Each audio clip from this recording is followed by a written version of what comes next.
In order to change home screen wallpaper on CMF Phone 2 Pro, first of all we need to go to settings.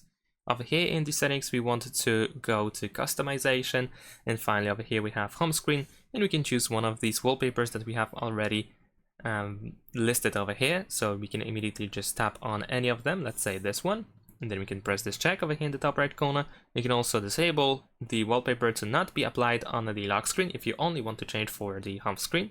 There's also the atmosphere effect, however in this case we need to also use it for the lock screen, and we can also use the glass effect over here. Press done in the top right corner, and there we go, the wallpaper is changed. Besides that, we can also tap on more wallpapers in order to find multiple different wallpapers that are available on our device, so you can choose whichever you like the most.